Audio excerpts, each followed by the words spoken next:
Hey, it's William. And this is Thomas. And we're back with the special New Year's Eve edition because we're two old bald guys that love old comics. No, it's because nobody can really go and do anything. So everybody was deciding what pants not to wear while they're on their couch tonight for New Year's Eve. Some people weren't sure whether they were going to bother to show up to the couch for New Year's Eve. But, show up to the couch. But we're here. It's 8 p.m. Eastern Standard Time, and we were just talking in our little pre-show about all the people that have passed away in the last couple of days. So yeah, once again, screw you, 2020. We lost Mary Ann from Gilligan's Island, the lead singer from the 80s rap group Houdini, and like a handful of other famous or even infamous people in like the last couple of days.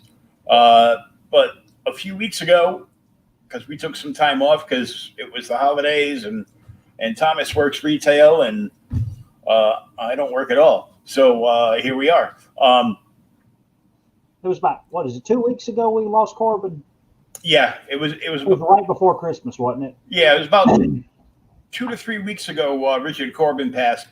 So after we finished our last show, I was going through some books that I had here. Plus, as you can see, all the boxes behind me. My whole life has been returned to me, my loft. So, I'm living in a warehouse, literally.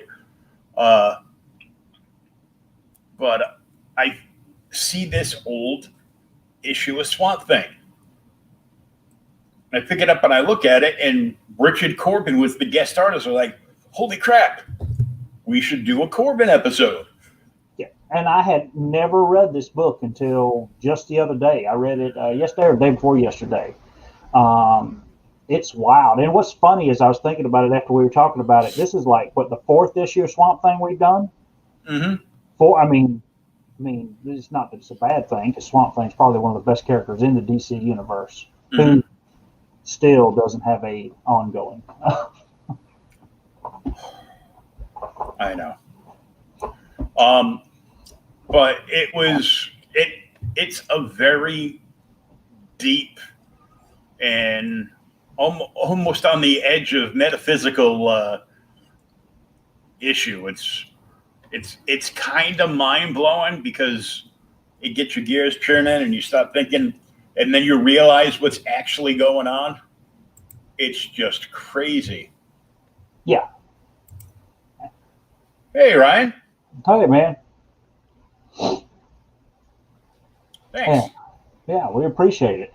And what's funny is Corbin brings he has that unique style that has been the same for so long, and it's just kind of gotten polished over the years.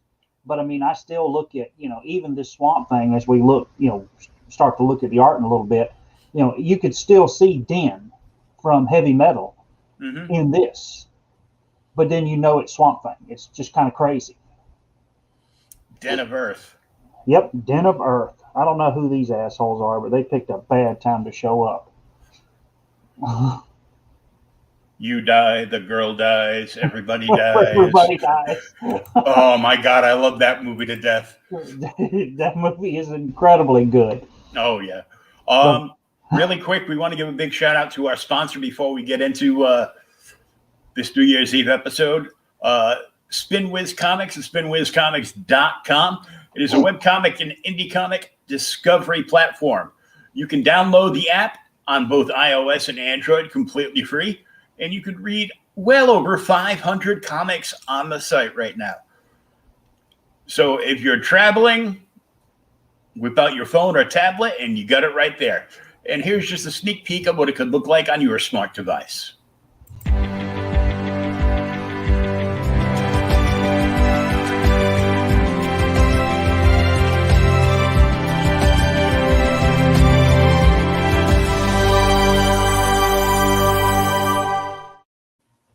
SpinWiz Comics, check it out for yourself.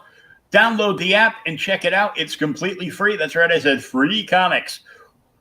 What's better on New Year's Eve than free comics? Well, download the app, but make sure you're still watching us because it's New Year's Eve and we're here. So let's bring up the book. There's the cover. You know what's terrible? When I saw this, until I read it, I didn't realize what he was standing on. I thought he was just in the swamp. And I'm like, man, that's a big ass damn spider. Yeah, I'm like, and then you realize Swampthing is standing on his own face. Yeah. After you read the book, he's standing on his own face. I don't necessarily remember this power, but he's one of those characters that his powers have fluctuated so much over the years. He can pretty much do anything that you can think of related to the green. Yeah, anything. And of course you're like, so what issue are you talking about? Oh, the issue where Swamp Thing sitting on his own face. I think you downloaded the wrong book. No, I didn't. No, it's the right one. Little Runaway is what he called it. And this is weird because I know Joshua Dysart from his writings at Valiant. What do you write at Valiant? He was on a couple of series of Valiant. I think he did the Two Brothers, like the comedy book there. Oh, okay. And I can't remember. I haven't read any Valiant in almost pretty close to a year right now.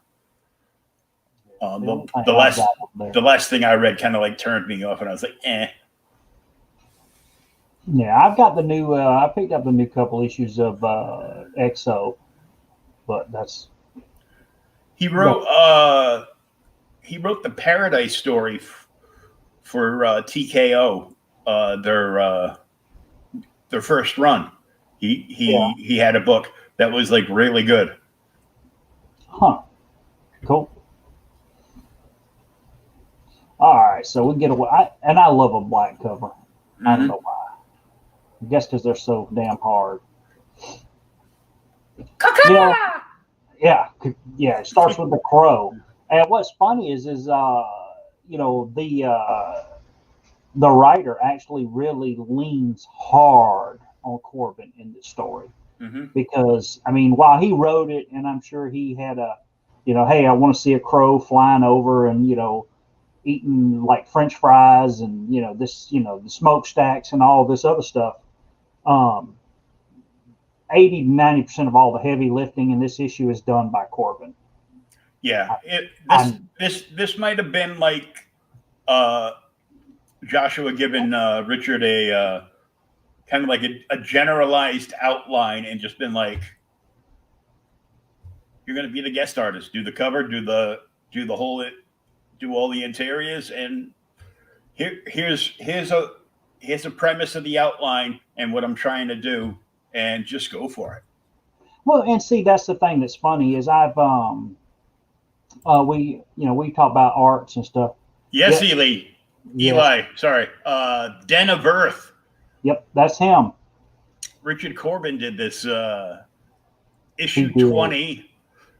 Did you find out what volume it was? Because I didn't see what volume it was on volume 3. 3, I thought so. Volume 3, issue 20.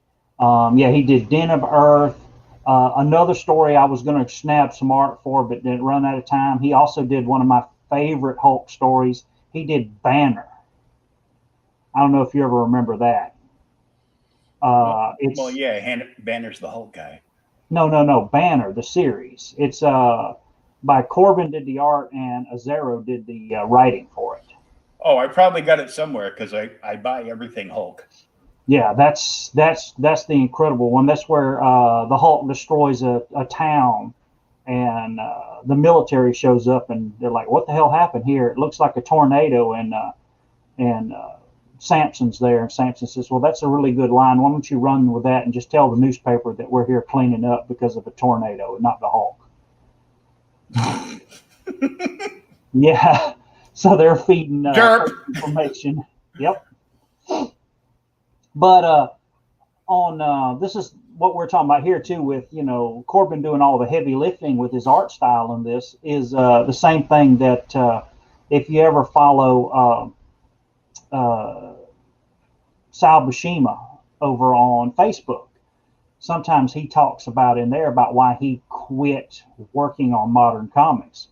And then one of the things they were asking, and he says he actually said in there, because some people were talking to him, and he said that all modern comics now are like a movie. The writers put in, I want to see an eyeball here, or a screenshot, or pan over this and that.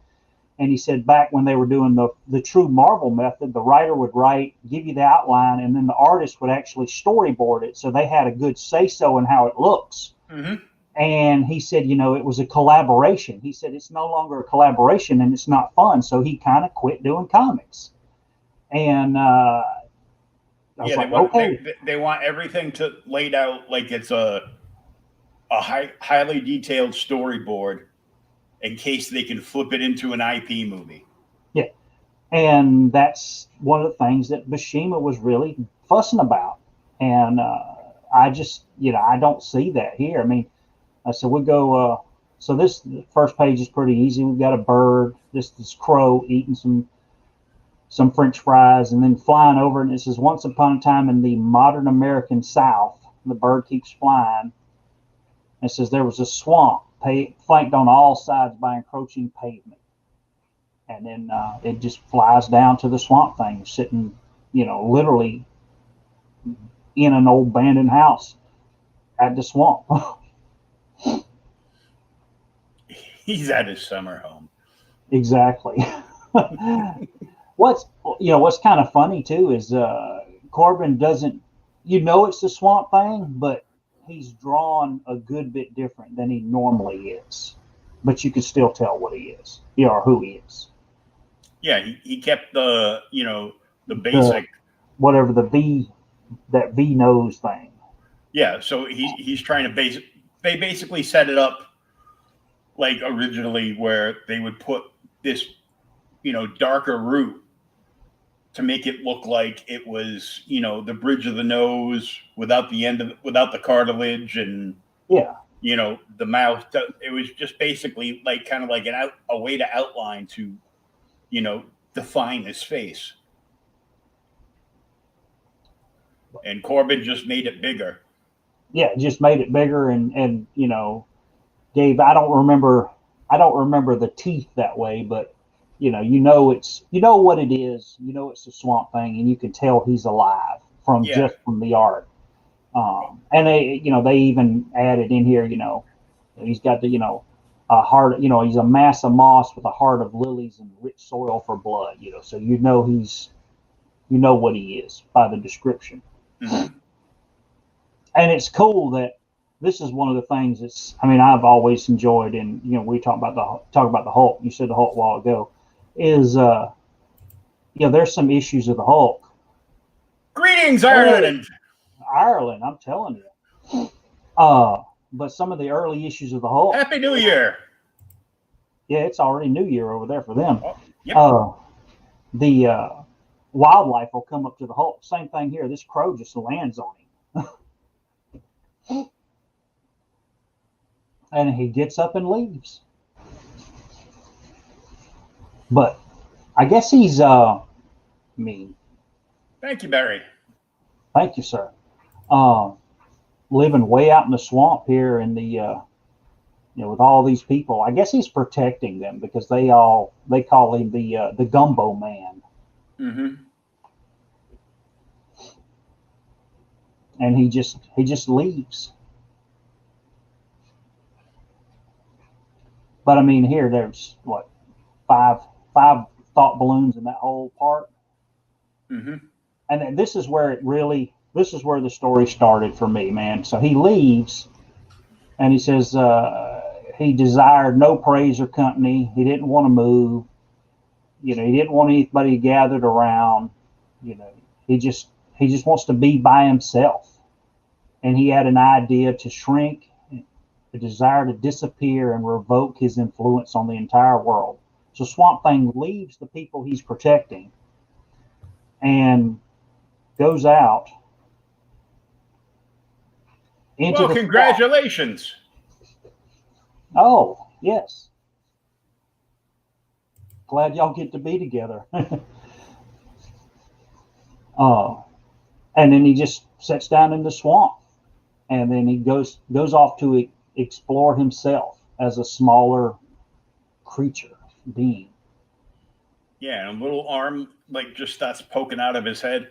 This is where it gets real trippy from here Yeah, on through. yeah. This is really where it starts. You might need a couple of double shots of whiskey and a little bit of that medical marijuana. Yeah, it would possibly help. It might make sense of this quicker than it did when I was sober. Well, that's what I was reading. I was like, what the hell? So, but I don't remember this power. But so there it is, Little Runaway. He literally just like condenses his whole essence into he says, as far too small, you know, as he can, so that people can't find him, and just leaves his decaying body, which is something we've seen him do in all kind of series. He just drops dead and then reappears somewhere else. But that's the whole part of Swamp Thing's power. That's how he gets around and everything. Yeah. That's how he got to Gotham City. Exactly. When he beat the hell out of Batman. Yep. We don't like to think about that. But and then shortly after, right after he becomes this little old dude, he like either gets attacked by these giant mosquitoes or dragonflies, whatever they are. Dragonflies, yeah. Yeah, dragonflies, and then falls back into his decaying body. Because he falls into his open mouth. Mm-hmm. He tumbles back into himself, which is that's another metaphor, for the series. He's trying to, what do you want to say? Look inside of himself and see what the hell he's doing, what he wants to do. Mm-hmm. Of course, inside of Swamp Thing is a damn spider. Yeah, but I'm like, this is our spider from the cover. why is the spider living in your mouth? You just died like a minute ago. Yeah. Well, it's because he is Flora. So yeah, the spider just has always been inside of Swamp Thing, and he's just never seen it because he's never been this small. And so him and this giant ass ugly spider get into a fight inside of his mouth. Yeah, this is that the spider fight is like right out of Lord of the Rings there. Yeah, exactly. What is it? Oh God, or Harry Potter. What's the name of the spider in the Harry Potter woods? I don't know, but that one was Hagrid's pet anyhow, so it didn't matter. Yeah, but so they get into a giant fight, and then he falls down his gullet, and then you get down into his gullet, and there's like ants and skeletons and worms and all kind of decayed crap inside of his body, because he literally is made out of the swamp. So whatever was there when he formed his body is part of him. Mm-hmm. And we've got how many pages now, and there's no dialogue. So there's some dialogue. So now we've gone 2 pages, not a word, but we know everything that's going on. Yeah. As he stumbles around over this bird carcass, and the damn ants attack him. And I guess this is this would be his veins or something. So he's crawling around there. And then now he crawls out of his head again. And he says he decides to go deeper. Oh yeah. Eli, it's incredible. The fact that there's whole sections of this book where there is no dialogue at all. Yeah, Corbin's done issues on various titles where there hasn't been any dialogue. The only dialogue in the book is the title, maybe the story title, the artistic team credits, and the end. At the end of it. Yeah, it's like, go, buddy. I think he did a Hellboy story too. We'd have to look at one day. I'm pretty sure he did, because I think I've got it around here. I think he did a few Hellboy stories over the years. Oh, he may have done one. The last thing I remember I was going to pick up by him and haven't had a chance is Rat God. Hmm. But yeah, so Swamp Thing decides. Oh yeah, dude, that movie rocks. Yeah. Now I'm gonna have to watch that later on again. Oh yeah, that. And read the book. The book was incredible. So he just comes back out of his head and he jumps. All right, now you're gonna tell me, what did you figure these things were at the bottom?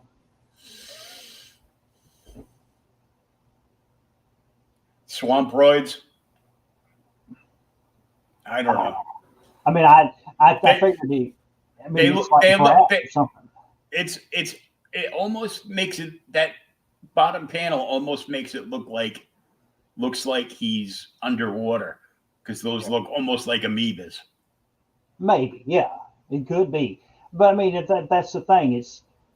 He's gotten so small now, and with Corbin doing the art, he's able to really draw whatever he wants to, and it shows that Swamp Thing has become so small. He has entered an alien world, even though it's our world. Yeah, even though it's himself. Yeah, it's himself, or right outside of himself, wherever he is, because he comes out of his head up here, and then leaps off of his dead head, whatever you want to call it, but in his offer for everlasting peace. And then now here's the water. It rains. Oh, the rain here's badass when he gets beat up by rain. Yeah. And the fact it shows it, the droplets, because he's so small, they can show the droplets like bigger and everything. Yep, and then they're going down the spider webs and everything else, and then the droplets are pounding the hell out of him. And it's just, I mean, he had to just have a layout for this, draw this, and then he'd come up with it. But yeah, he's so upset, he just keeps wanting to go smaller, and so he just keeps shrinking and shrinking and shrinking. Well, yeah, that's a good idea. That way, one of the raindrops might actually kill you. Well, I think he's gotten so small now they won't mess on, because he talks about he's moved on, and he's like microscopic now. Yeah, microscopic. He's trying to get away from the world itself. He just wants to be out of it. He's tired of 2020, so he's trying to leave. Boy, if we could only all do this. Yeah. Yeah. There's the damn caterpillar. And then this is where it gets a little freaky, because he says he goes into the kingdom of single-celled organisms. And they're wandering around, and he's like, oh, it's peaceful. But then, here's your amoeba. And then something gets too close to it, and it tries to attack him. And then he goes by these bacterium, which are following him. Yeah, so it just makes it look like he's getting attacked by baby carrots. Baby carrots. He is. He's getting attacked by the baby carrots. And then viruses attacking, because he keeps getting smaller. It took me. I had to read this one. Yeah, you got to read it. You got to start at the top, and then you go down one, and then you have to read around in a circle to the center. Yeah, it spirals down. Yeah, the page layout it got me a little bit. I had to read this one twice, but he lays it out enough that after you start reading, you see which way to go. But now he's actually gone past microscopic, and he's entering the elemental phase. Where he's starting to talk about electrons and radiation and neutrons and protons and all this. And then he goes beyond. So what is beyond this? He just keeps getting smaller and smaller. That's the area that Ant-Man is afraid to go to. Yeah, he's past the quantum realm here. But once he gets to this point, he knows there's something behind it, but it's like there's peace here for just a minute, and then he hears all this music, and he's listening to it, but then the music becomes terrible.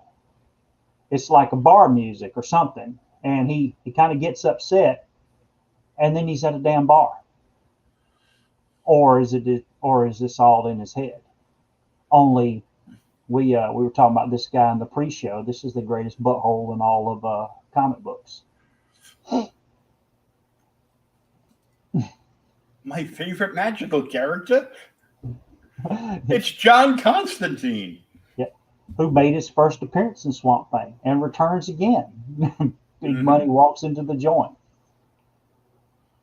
I can't believe I don't remember when this happened. I'll have to go back and look it up. But he says, hey, we're old mates. You remember that time I banged your wife? It was good times. Like, really? I'm like,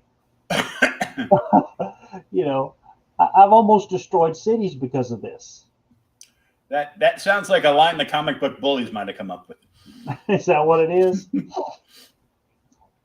But yeah, so we don't know if John's actually there or if Swamp Thing is imagining this. It could just be a head trip, yeah.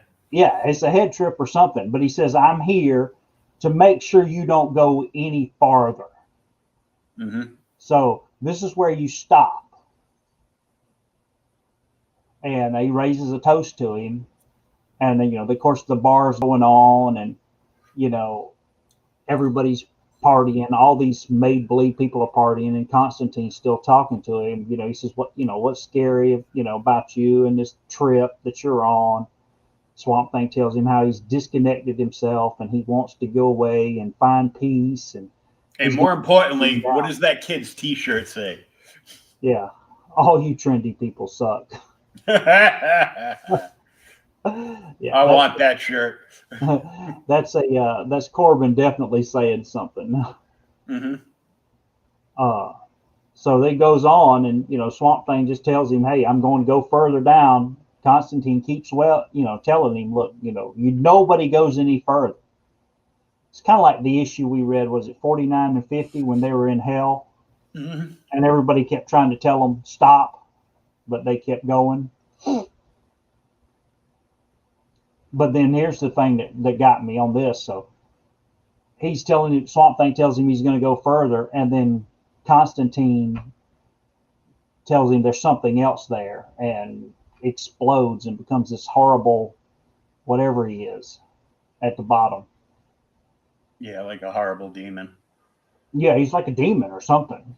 He chugs his beer, drags the cigarette to the end. Yep. Starts crinkling down small.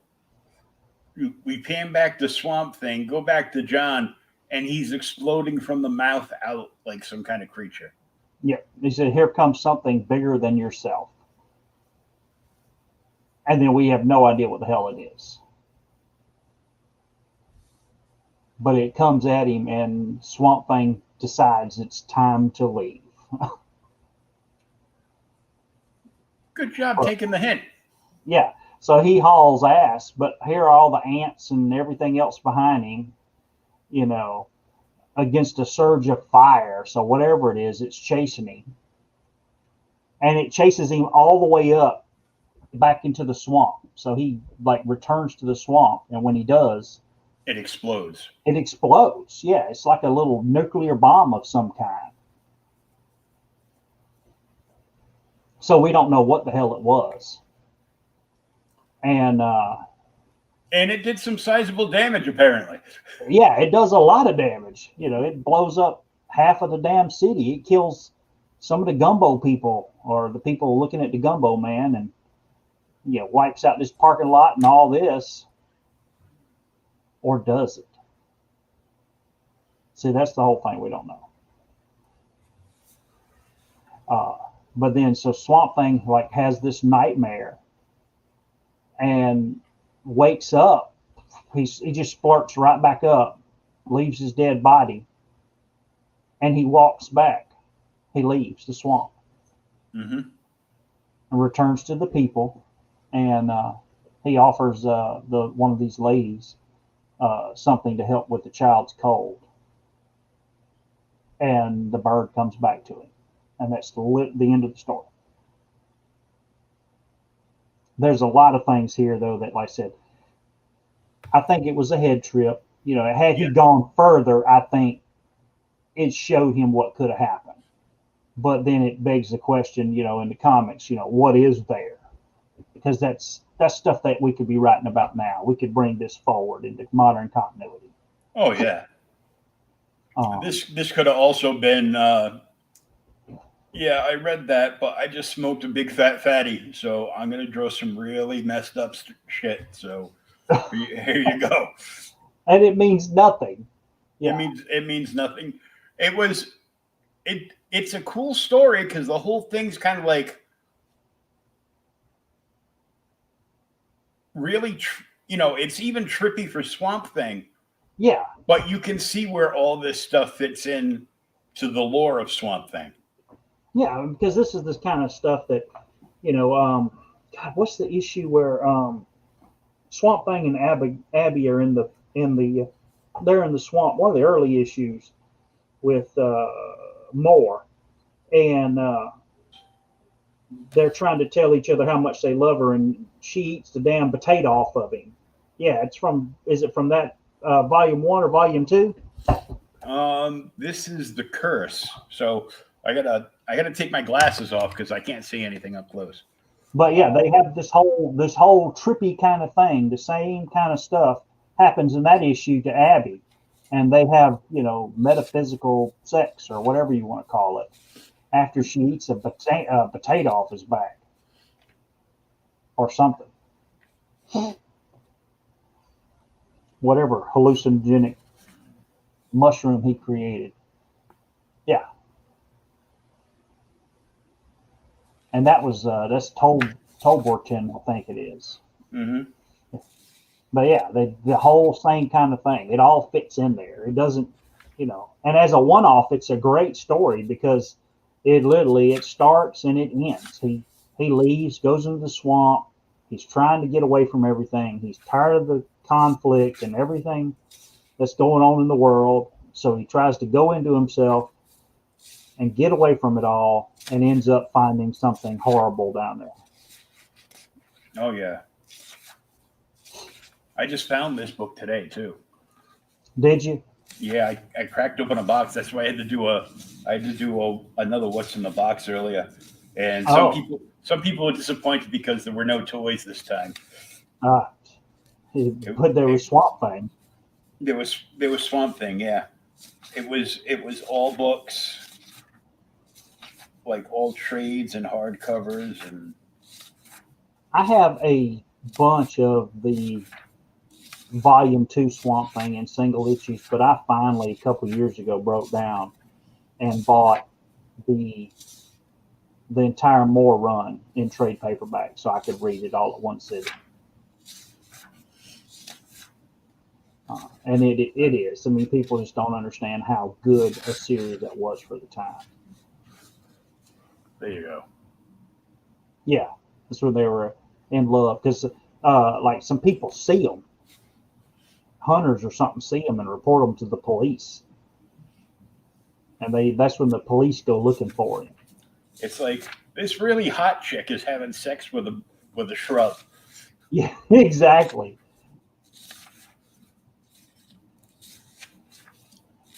This is actually too.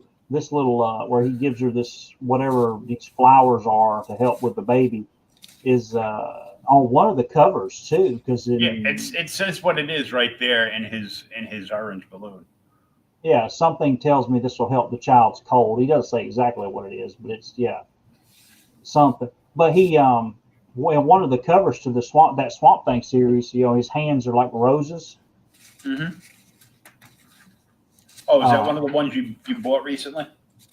No, it's not. I'm when I bought the series, that's one of the cover arts on there. Oh, okay. His hands are, and actually, I think they did make a figure of that. I don't have it though. They made a statue of it. They made a statue of it. Okay. Yeah, the owner of my LCS had it for like the longest time, and I wanted to buy it, but there was no way I was spending $300 on it. Really? Yeah. And Yeah. he eventually sold it like a couple of years ago on eBay for like it was Swamp Thing, so it's not like Batman and Superman statue where they make like 1,500 of them. This was probably they probably made like 500 to 800 of them. That was it. So he got like a nice pretty penny.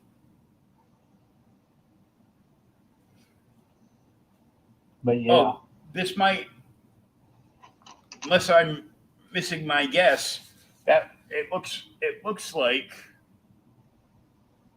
that I might have the first Constantine in this issue. Oh, sweet. Yeah, that's in like issue 30 or something. Well, 37 or something. That's the cover right there, isn't it? I think it is. Yeah. Yes.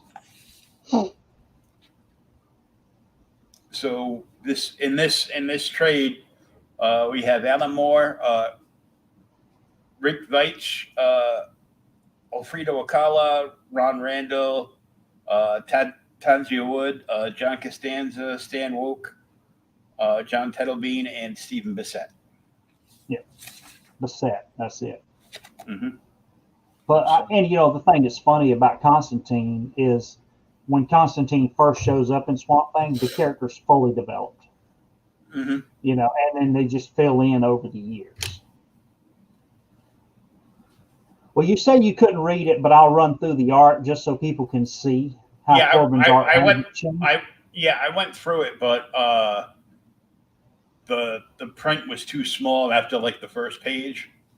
Really? Well, because there was so much of it, and it was just like all jam packed in there, and I'm like, oh. All right. Well, originally we'd picked this one, and I sent William a little short story from one of my favorite publishers who we've actually discussed before, Pacific Comics, and they did back in the '80s Twisted Tales. I think I had this one somewhere in one of those many boxes lingering around my loft. Man, this is a great series. There's, I think, 3 stories in this one. I didn't pick out, but the first one, because the first one has art by Corbin. The cover is not by Corbin, but it's by somebody who's obviously been influenced by him. And the first story is called Infected, by the story by Bruce Jones and the arts by Richard Corbin. But this is from like 82 or 83, I think it is. Mm-hmm. It doesn't have a date in here, but I'd say like $82, $1.50 cover price. Yeah. What I wouldn't give for a $1.50 cover price nowadays. Exactly. And see, these were premium books too. So $1.50 for a premium book, because this was Baxter paper, remember? Mm-hmm. These were comic shop only. You couldn't buy these off the newsstand. And the covers were like, they're heavy cardboard. Yeah. Oh yeah. They were like super heavy duty cardboard. So it's like, Yeah. And what's terrible is you can buy these, you can buy mint copies of this book for probably $15-$20 tops. Unslabbed. If somebody slows a slab on it, they're gonna charge you $75. But if you catch the right store, you can probably find those like in a dollar bin. Yeah, if you catch the right store.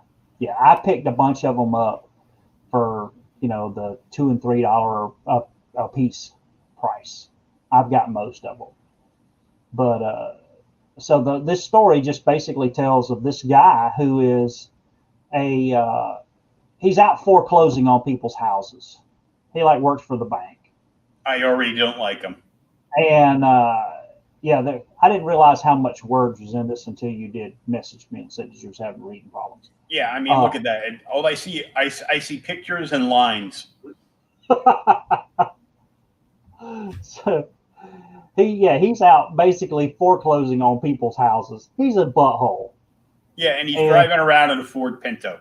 Just rear end this son of a bitch. So And he talks about him going, he's taking a break now. That's why he stops by the beach to get some wind. And, this damn, it talks about earlier in the day, these damn dogs attack him. And he goes to this, I don't say, it's I guess a Spanish lady's house. And he's going to close on her house. And her name, Mrs. Santiago's. But this is all freaky to me. And she starts screaming at him and, hollering at him. And the kids are crying. The dog's barking. And the guy's having a nervous breakdown. He runs out and throws up. And so he throws up and gets in the damn car. Gets to the car and he drives off. And so he's driving along. And he's here for the first time. He sees this, pretty attractive woman walking along. He says she's walking all along. There she is. She's hot. It's in the empty, open desert. So he stops and offers her a ride. And she goes to get in. And then when she gets in, she tells him that her name is Marie Delgado. So he's like, oh, Delgado. And he's on his way. He says, this is a very coincidental. I was going to call on you anyway. He said, I'm the National Credit Collection Agency. So he's a damn credit collector. And he says, you're delinquent in your house payments or delinquent in your payments. And she's had some severe hardships and everything. But he's thinking all along here that, maybe, I can play my cards right and, enjoy myself for the afternoon. And, not take any payments on her or do, fake some paperwork if I go in there and sleep with her. Mm-hmm. So she's like, it's a nice little place, yeah.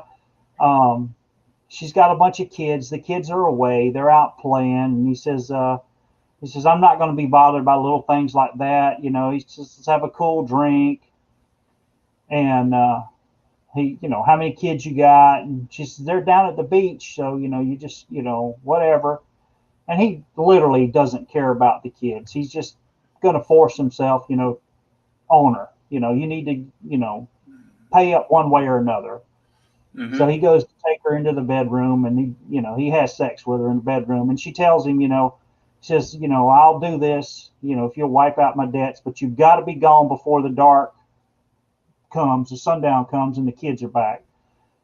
So he's like, yeah, baby, I'll do it. So he has sex with her and then gets up and goes into the bathroom to clean up afterwards. And he hears something and he turns around. And there's like this monster thing there. And he's like, wow.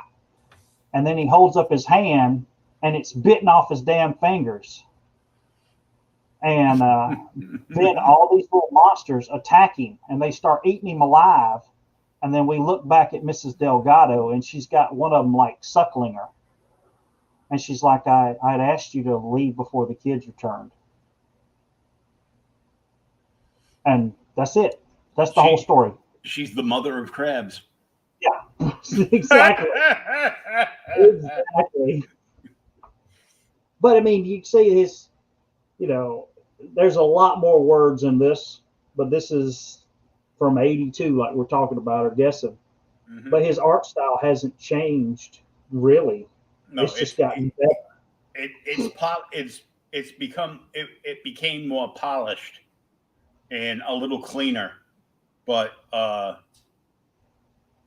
it stayed pretty much the same. You could tell it was a Corbin page if you looked at his work in 1980, and then if you looked at his work again in like 2020. Yeah, I mean, all this is Corbin, and it just shows how strong his influence was even back then. He had that artistic vision, and like I said, we've looked at Den. We talked about Den, and I think I showed you right after we talked about doing this. I've got he did the covers. They spotted him to do covers with Frank Frazetta on the Princess of Mars books. But cool. But yeah, I really enjoyed the Swamp Thing issue, man. That was a surprise. Yeah, it was just it was great. So what we gonna do next week? Um, I'm not sure.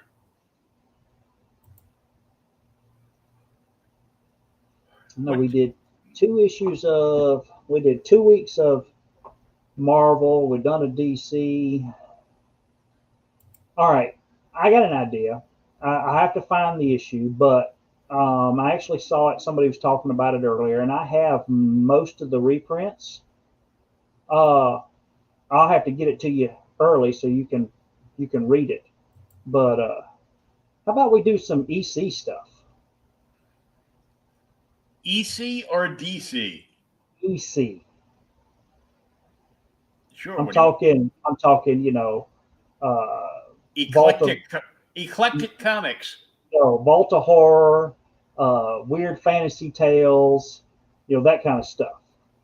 Okay, break it out. Let's do it. Yeah, because we have never done that, and those would be definitely from the golden age because those are all 50s books. Hmm. Um, Yeah, so we'll start off the new year with some monster tales there. yeah, yeah. Hey, we'll do the. Let me see. I'll find it right quick. Hold on.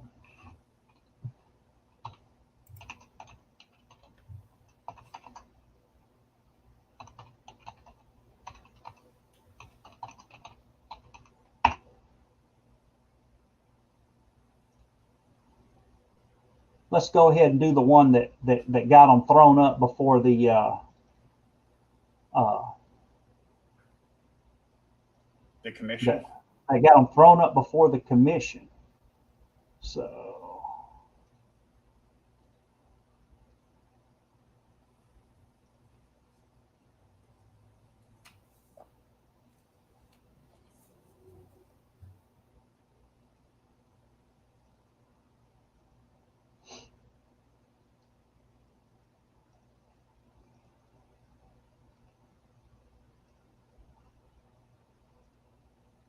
yeah, I got it right here. I'm just trying to find a big picture of it for us.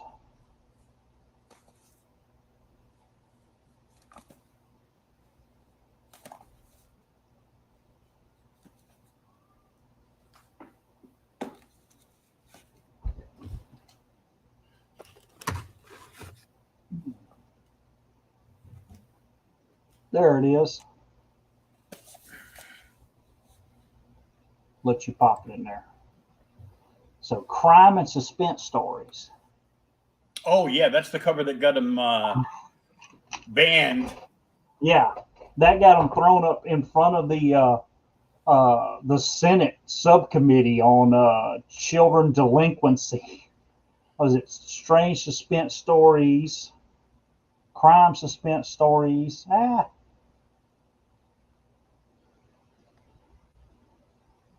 There it is. Number 25, it looks like. 22. Crime suspense stories number 22. That's the one where they asked William Gaines if what is it? They said did they think that was an appropriate? He asked him if he thought that was an appropriate cover for a comic book, and he said yes, I think it's an appropriate cover for a horror comic book.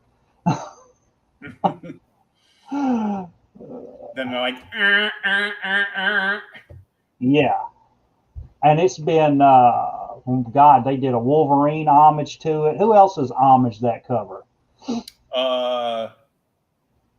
Todd Wogoriel did it with his first issue. Did he? That's why I couldn't lay my hands on it now if I tried. It's buried in the back. But yeah, he did a variant that was homage to this, and that's why I bought it. Yeah. So I was gonna buy it. I was gonna buy his first book anyhow to support him, but I saw this one. I go, oh, I'm buying that one. Don't care. Sign it and sign it and send me some cool shit. I've seen it. Yeah, it's a I've seen that one. I've seen it a couple times, but this is just, what's funny is, and I'll see if I can find some of the pictures from the Senate subcommittee where they've got this, and they've got like 20 other comics up there, and they're all trying to show them. Like, look at this one, this lady's decapitated head, and there's the one issue where I've read, God, where the kids cut up the dude that's the bad guy in the neighborhood, and then they use his body to go bowling with, or they're playing baseball with his body parts. What, you just hit it to left field, Mr. Smithers balls. Exactly, the left and the right. So I found some cool stuff today that I want to show off. All right, what you got? Because it's the end of the year, so.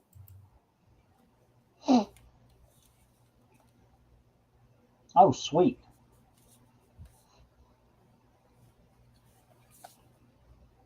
Now, what's the book on the inside, or is that just the artwork of Alex Ross? This is the world's greatest superheroes. All Alex Ross's like oversized DC books. Oh yeah, in one copy. And one hardcover. And I've got one of the oversized books way over there in the corner. Yeah. I found that. I found this, which is really cool. The Silver Age of comic book art. I haven't seen that one now. This one was given to me as a present for like my birthday or something, but they got like a nice flash section on, and they talk about, the artist. So this one, of course, is Carmen Infantino. I love Infantino. We go from that right into some of your favorite Mystery in Space. Yep, which is that's Infantino and Murphy Anderson. Mm-hmm. And there's a bunch of different stuff. Strange Sports from Brave and the Bold, and like all these cool like Batman snippets, like toys, the old '60s Batman model. Oh, cool! I didn't know they did a Batman model in the '60s. Yeah, they did a Batman, Superman, and Robin. Damn, I bet those are expensive to try and find now. They remade them, because they were the original like Aurora ones, and then another company bought Aurora and all their old molds and called them, instead of Aurora, like the Aurora Borealis, because it was supposed to be a pun on Aurora Borealis. So instead they called themselves Polar Lights. Yeah, I know who you're talking about now, because they're the same ones. Oh God, dude, elongated. I did not know until the other day when I went on. Me and the wife had a little mini vacation. I bought a Showcase Presents Elongated Man Volume 1. I had no idea he first showed up in the damn Flash. Mm-hmm. His first appearance is like Flash 122 or something. Cool. And those are all key, super expensive books. So yes, you got first Catwoman, first Silver Age Scarecrow, first Blockbuster, or not Poison Woman, first Blockbuster, and all that's in Fonto. The Rogues. Yeah, I've never seen that one. I have a Silver Age book like that I got years ago, but mine's just, this is the Silver Age Art of Superman on it. Oh God, Dead Man. What Dead Man used to look like, yeah. Yep. All right, you may find this, horrible, because as much as the Neil Adams Dead Man is very cool, Steve Ditko in the question. Mm-hmm. But now that's actually from Charlton. Yeah. That's from the first issue of it doesn't say DC. It just really? It's just Silver Age comic book art, so it's like everything. Oh, it's everything. Oh, okay. Amazing adult fantasy, and it goes right into Spider-Man. Oh, cool.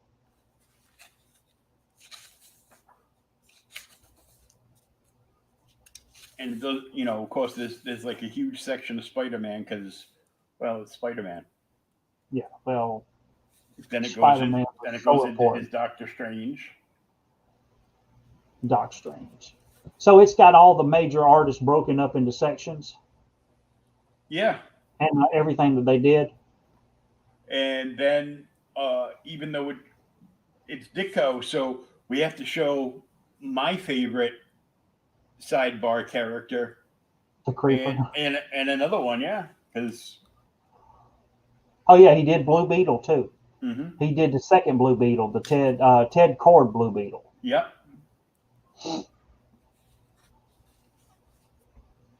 Hawk and Dove. Yep. This is just great stuff, and it's like all about the art that does, the question, and of course, from Ditko right into Kirby. Yeah. So they went. Well, I don't know. They didn't go alphabetical. They're just going however. Kirby's Hulk is so good. Yep, from Frankenstein right to the Hulk. Yep. Captain America, Fantastic Four, the Inhumans. Talking about the Fantastic Four in this, did you see that Marvel announced they're going to do an omnibus like 1961 or something that has every book that they published in August of 1961 in it? So they're just gonna make an omnibus of every book from August 1961. Yeah, the year that the month that Fantastic Four #1 come out. It's like Fantastic Four #1, Amazing Adult Fantasy like #7, and some Strange Tales 80 or 90, Thor, Tales of Asgard. Look at that Odin book.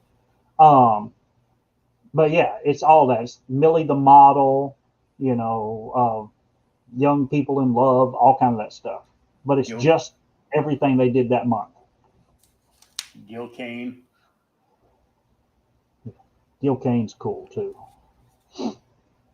When I think of Kane, though, I always think of Green Lantern. Green Lantern or Spider-Man. Yeah, it started with Green Lantern, then it goes to Joe Kubert, which of course Hawkman and Sergeant Rock. Mm-hmm. And that was the next page. Sergeant Rock and Easy Company, our army at war. They even threw a picture of Hitler in there. But he drew like 100 issues of Sergeant Rock. There he is. Yep. And he did Tarzan too, though, for a long time. Yeah. Enemy Ace. Oh, I didn't. Cooper did Enemy Ace. Mm-hmm. Couple of pictures of that. It just, it goes on and on. And then, of course, where all the art for my leather jacket came from. From Mythology. And flipping the script back to talking about heavy metal. Oh, like Louis Royo. Yes. I've got a couple of Royo books over here, yeah. And I've got some of the because back in the early 2000s when they started doing those black and white reprints. Yes. So put them on. Well, we're going to put them on newspaper, so it's not going to be as good.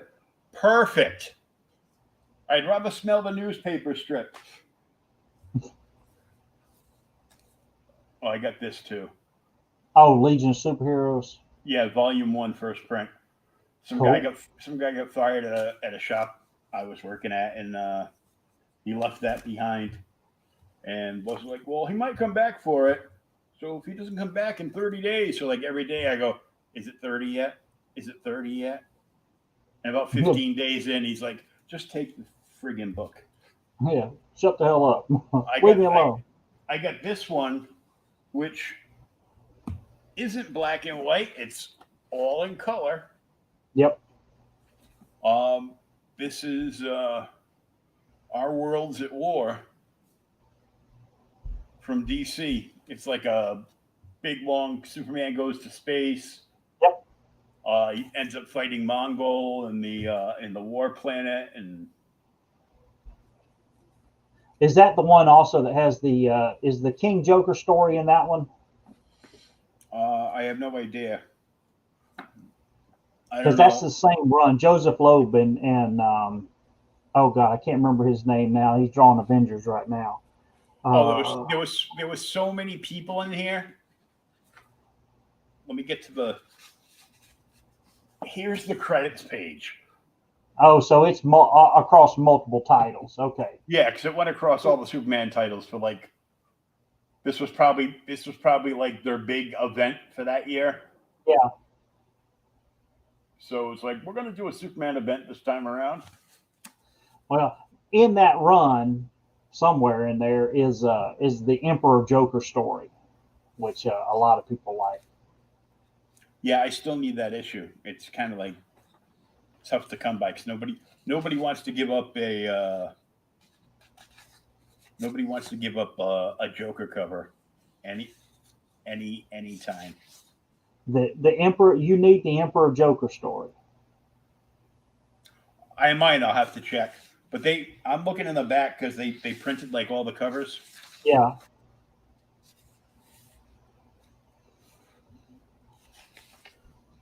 Yeah, I'll have to look then. I may have doubles of it because I know I saw some the other day when I've been buying bags and boards off of Amazon, so I'm going back and rebagging and boarding comics I haven't looked at in years.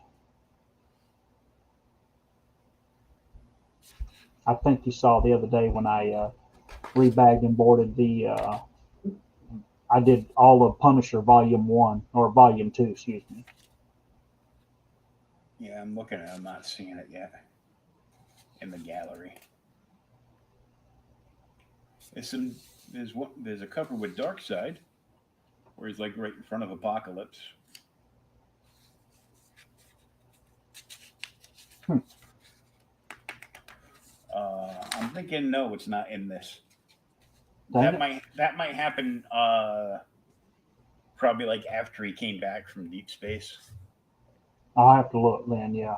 But I've got I know it's the same because Joseph Loeb wrote it all. That's why I always think about it because he wrote like 2 years of Superman there. Hmm. That's Yeah, when he Rex run for president. yeah he wrote a lot of stuff. I found this too. I think I showed you this already, but What? my Golden Age Mandrake from 1946. No, you didn't show me that. Oh, I didn't Really? show you this. No. Damn, big little book. Cool. Big little book. Uh, take my eyes off again.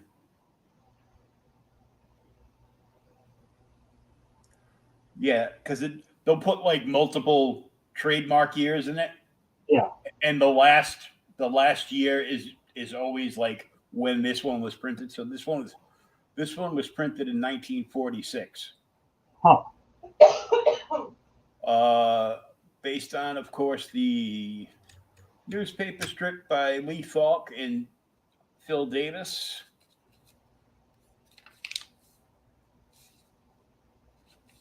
And it's got like all the art. I don't want to flip through it too much because it's a little on Old, it's a little on the brittle side now. yeah, So older than dirt. yeah, well, it's older than me. It's nice to have something that's older than you. But yeah, Mandrake the Magician. I've thought about getting some of those big little books sometimes, but every time I see one, they're either totally trashed or super expensive. And I go, man, I don't know. Yeah. The fact that I have people telling me that they're super expensive makes me want to sell them. Really. Uh, Spider Man. Spider Man zaps Mr. Zodiac. And got Popeye Danger Ahoy. Yeah. Further over that way, I've got Batman and the Cheetah Caper, where it's like Batman and Robin in the Batmobile, and he's holding up like a hooded cobra. Huh. And I haven't seen that one. and I've got a Fantastic Four one, which I love to death because I told you Doom is my favorite Marvel villain. Yeah. And I first got introduced to Doom by reading the Spider-Man newspaper strips. And then I found, of course, um, the book that we read a few weeks ago there, the Magneto versus Doom supervillain team up. I saw that on the rack and snatched it up. And then one day my mother was, well, I'll buy you a comic, but I'm not going to buy you a regular comic. You can pick out one of the big little books. So I want you to do more reading with actual words, not just, you know. And I'm like, oh, Pictures. you know.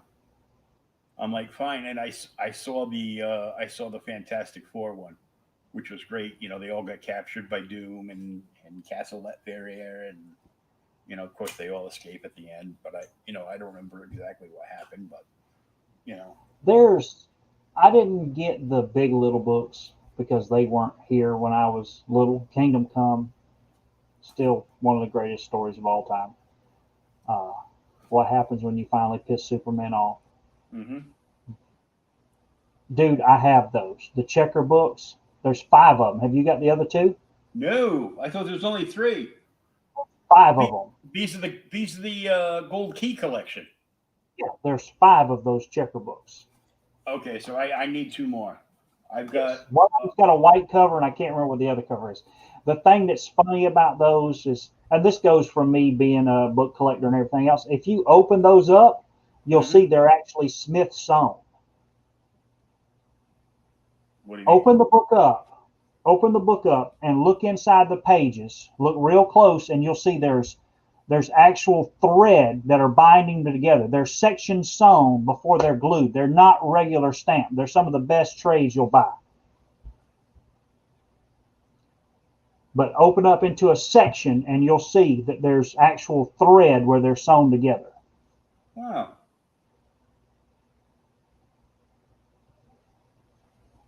That's cool. Yeah. They actually put them in little, I can't remember, they're called octaves or something, but they're in like sections of pages, and those are sewn together. And then those are all sewn together again, and then they put the glue on the actual spine. So those will last forever. And I didn't know I bought this. Supervillain Team Up, the Essential. The Essential. So this has got giant size Supervillain Team Up 1 and 2. Then Supervillain Team Up 1 through 14. And 16 and 17. The series ended. They stopped production on the series at 14, which is the last issue we read there.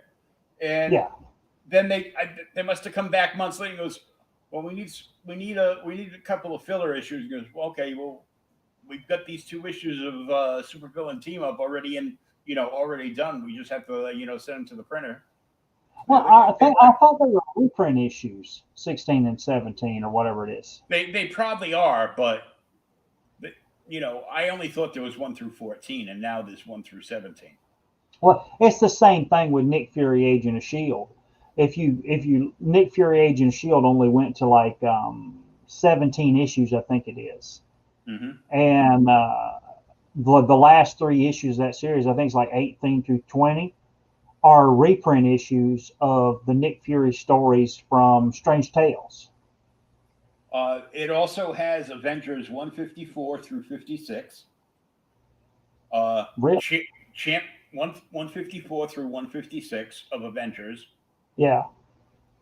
Champion 16, which we read. Yeah. And Astonishing Tales 1 through 8. An Astonishing Tale. Yep. So it's the Astonishing Tales, though. It's just got the Doctor Doom stories in it. It doesn't have the Kazar stuff in it, does it? Whoop. And I actually opened up to the first page of 14. 14. There's some color separations. The darker page was the cover for Champion 16, and then there's another darkening back here. the darkening. Cool. No, Doctor Doom and the Sinister Red Skull supervillain team up 15.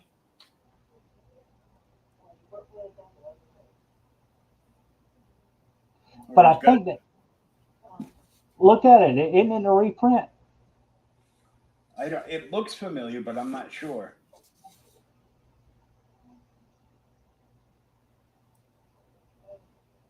And then the next one, which is Shall I Call the Master, where Red Skull ends up winning on the top. Of course, in the background we have a Klansman behind the skull, but nowadays they would be butthurt everywhere. Yeah. That's what makes the Red Skull such a good villain. You can hate him. You can really hate him. Yeah.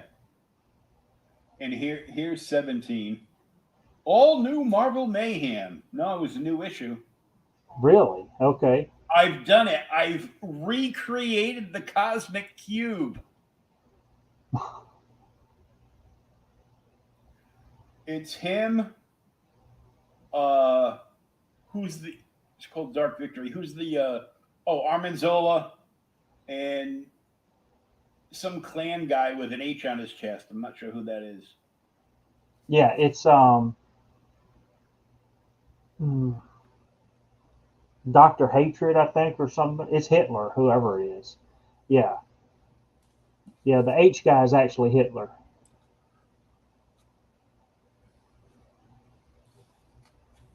It's Hitler. Yep. Oh, and then they put the Hate cover. monger. It's hate monger. Hate monger. Then they put Yep. the cover for Marvel Superheroes Presents Doctor Doom number 20. Yeah, that's a good issue. So I mean, I had that in there.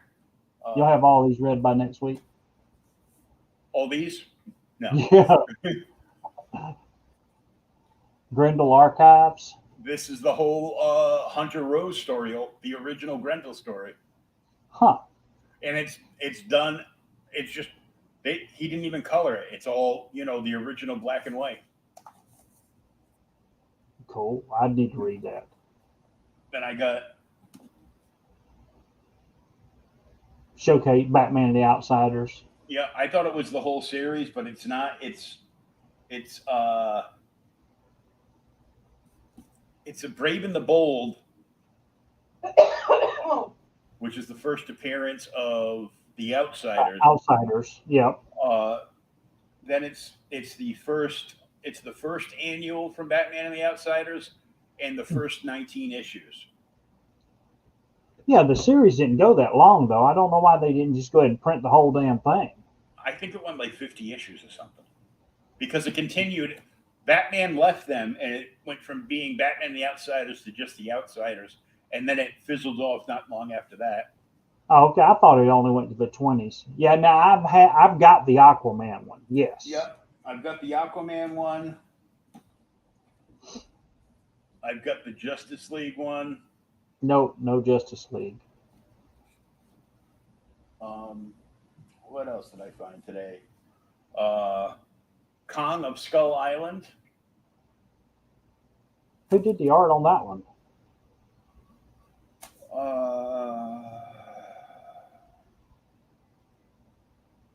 John Mitchell.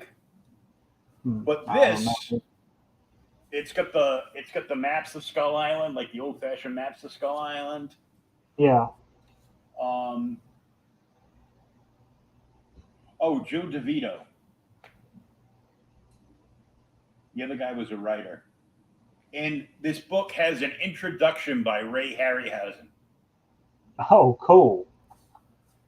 And this is an honest to goodness real book. Oh. This is a straight up book. You got to read words. Yeah, I got to read words. That's going to suck. There are illustrations throughout, but this is an honest to goodness real ass book. Yeah, I shocked myself. Then I have the artist Noda Portraits of Pleasure. I can't show you anything past that cover. That cover is clean, and the back cover is clean. But just from what this girl's doing, I want to meet her. Good gosh. That is Calisthenics. that's Or that's whatever, that's whatever some you want to call it. skills. Pin-up art, Yep. And I bought it because down the bottom there's a Vampirella. there's a big Vampirella section in here. Um, and who is that? Oh, and they did a little bit, a little Elizabeth Montgomery witchiness.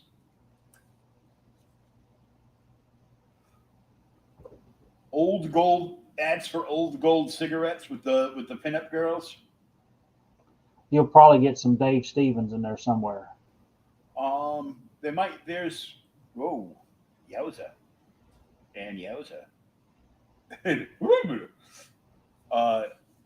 a Vampirella, Yep. and it's like a couple of pages, and there's lots of reading to go along with it to It talk talks about the characters. talks about the characters and the history, and it goes from that into a little Betty Page, Deja Thoris section. Yep, that's James Silk. Silk Mhm. Selkie. Yep, Silky, yeah. And there's an honest to goodness Deja Thoris right there. Yep. And it lists and writes out for the artists in the back. I think I got 2 pages here. Give me that. Bless you. The artist that they do this on. Appendix for Illegitimate Art is what this is called. Howard Pyle, J.C. Levendecker, Norman Rockwell, Dean Cornwell, Modestine, Alberto Vargas. All like kings and queens of the pinup. Yeah. Gillette Evergreen, Robert McGinnis, and topping off the list at the very end was Adam Hughes. Adam Hughes. Um, He actually has got. I've got it pre-ordered. Did you see the cover for Black Widow #5 by Hughes? mm-hmm. More Royo. Yeah, Royo Visions. Visions. Art of Brian Rude. I'm not familiar with him. Neither was I. It was on sale. And the back cover sold me. And I can't show you the back cover till we go off here. The expanded edition of Greg and Tim Hildebrandt, The Tolkien Years. Yeah. And it still has the poster in the back. Never took it Cool. out. And that there's like a hardcover like Femme Fatale book from Serge Norman down there. But so I found that's why I couldn't. That box was like literally, if I moved my recliner back, it was like behind my head. So I was trying to like finger walk it over my head and just kind of like lift it and put it on my lap to see what was in the box. And that's why I couldn't do that because freaking Alex Ross's slipcase book alone weighs like a good 10 pounds. It feels like it at least, Yeah, So, art books. Good art books are always expensive. Yeah, like some of those were like, I looked at one of them. It was like $50. Hey Pat, Happy New Year from a mostly locked down New Orleans. Dude, you guys got guns down there, right? Just pretend they're gators and just pop them. If his New Orleans is anything like my Georgia lately, though, he probably doesn't want to go outside because it's been too damn cold. Too damn cold. Yes. Tons. Yeah. Look, I told you my story about having to eat outside to avoid the coronavirus on Christmas Day. Oh yeah, Thomas told me. Hey Pat, you ready for this redneck shit? Go ahead, Thomas. Hit him with the highlights. So we were trying to avoid the coronavirus. So at 28-degree weather for Christmas morning, we actually all ate outside on a porch. Yeah, my wife, she ate inside. She wouldn't go outside. So we went outside. We went outside with the family. They put plastic up around the porch and a damn fire pit in the middle, and that's where we ate. But I'm eating inside. At 28-degree weather. Yeah, you could have. Man, it was cold. Man, I ain't never coming to visit you. Well, see, now it's actually come back to normal. It was 66 degrees today when I left. The only problem was when I left work today, the only problem, it was raining cats and dogs. Meow. That's good for the Chinese restaurant, but I think it got up to about 41 degrees here today. But I mean, I've got my heat on. I eat in the den. Eat in the den. Oh God, that's funny. Pat, did you want that turtle stuff I was showing off in the unboxing?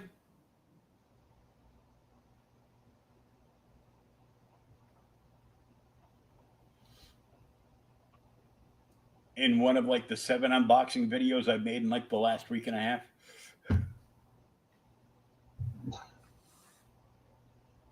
Because you're going to be unpacking for like the next 6 months. Oh. I went through, I grabbed the box from over here. There was like a good sized box from over here that all it had in it was smaller boxes of like the Loot Crate stuff. And then I had, I found other Loot Crate boxes on the other side, along with the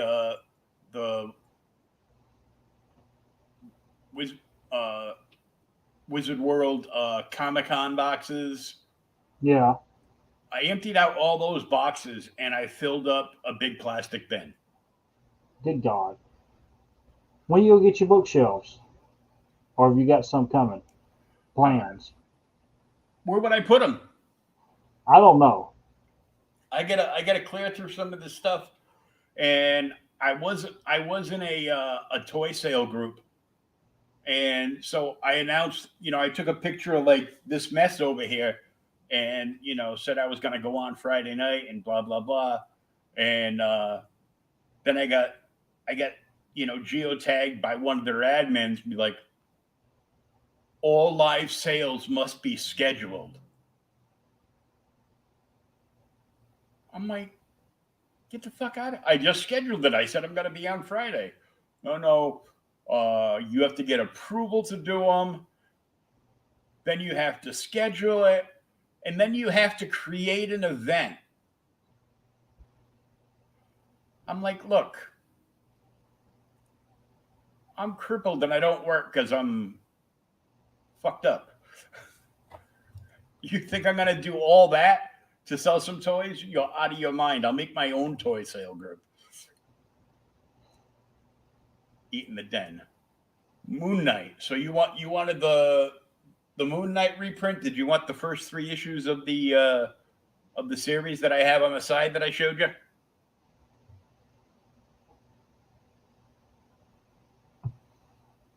Those are the oh God, Sienkiewicz when he was trying to be Neil Adams? Mm-hmm. Garth Ennis. Oh, okay, different Moon Knight series.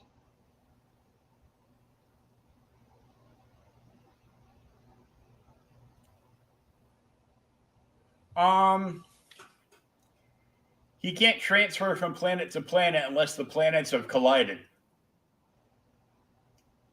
Yeah, they'd have to share the same dirt. Mm-hmm. Somewhat. They'd have to be connected. The most powerful hero in DC, One of the most powerful heroes in DC, believe it or not, is Black Lightning.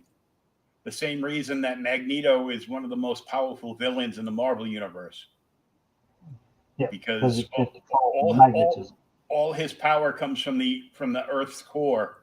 Both of them, all their power comes from the Earth's core, from the magnetic field around the planet. So basically, they're like a perverted version of Green Lantern, and their power battery is the planet. But then you have, if you're talking mystical, well, then you got to bring in Spectre and like Doctor Fate. What you need? I want to get something to eat. Okay. All right, man. Well, let me let you go. All right. They gotta cut the lights on, but I'll get the book to you, and then we'll see you next week, man. Okay. All right, man. Bye. Have a good night. You too. Bye. Pat, message me on Instagram, which is right here.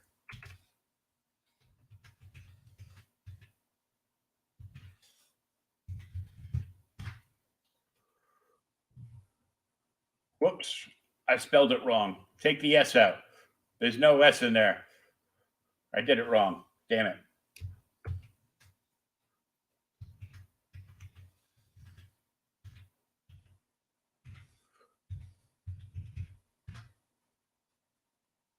There it is. That's my Instagram. Reach out to me on Instagram. Follow me and send me a private message, and I'll work everything out with you.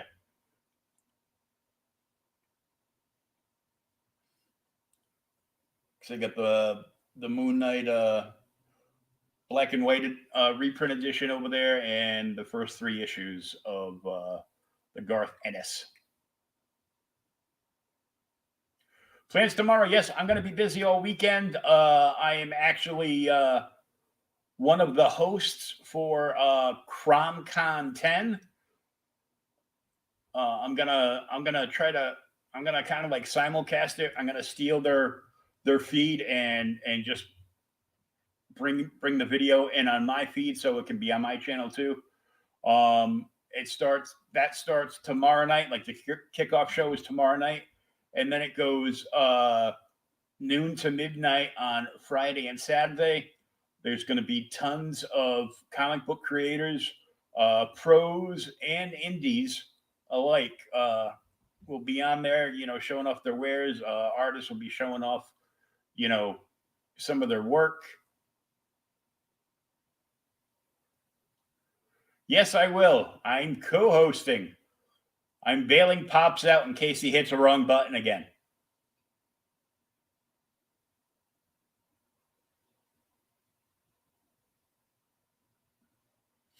Okay, well, follow me and message me. That way I'll keep your contact info over there.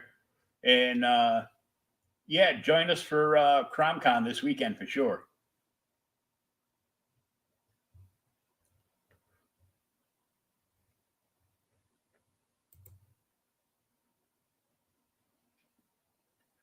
There it is right there, Pat. You can put in a thing to join that group right there. Thanks, dude. And that's it for me. A bit. That's all, folks.